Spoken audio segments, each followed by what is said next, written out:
Hello, and welcome to the most recent installment of Why Aren't Ed and Elle Dating Yet? We were just discussing why Edward hasn't even visited us yet. I'm kind of surprised he hasn't. She's surprised. I'm not.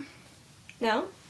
No, I mean, whenever Mom would invite him, he'd get that kind of constipated look on his face, like he gets whenever you try to force him to read tragic literature.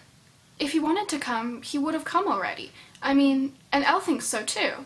When she was moving the sewing machine the other day, she was trying to move it to the guest room, and I was saying that maybe she shouldn't because we might have guests, you know?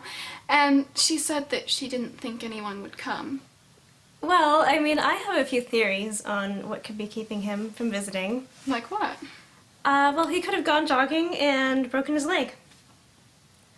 Or he could have a crippling cold and not want to infect her with it.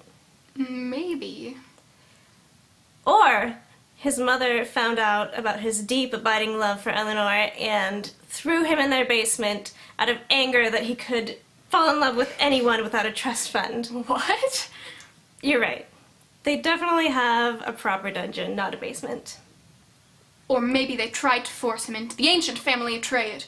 Piracy on the high seas.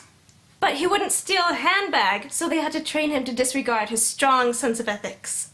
But he escaped and went on a long journey for enlightenment. And he found himself in the Alps somewhere. But there was a storm, and he fell into a mountain crevasse. And now he'll have to chop off his own arm to get free. He had to bite it off because he didn't have a knife. Whoa, that's a little bit morbid. Or he was abducted by aliens. But seriously, I don't think it's a big deal. I mean, Eleanor seems fine with it.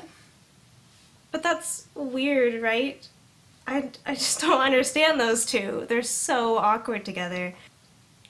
I kept trying to leave the room when we were saying goodbye. He kept following me around instead of talking to her. I thought at least he would cry, even if she didn't. I'm not convinced that she actually has tear ducts. I know, and she didn't even get upset when we were leaving the house for the last time. I mean, that was where we lived with Dad. I just don't understand her. What will it take for her to get upset and have actual human feelings and just get angry when the world is so wrong?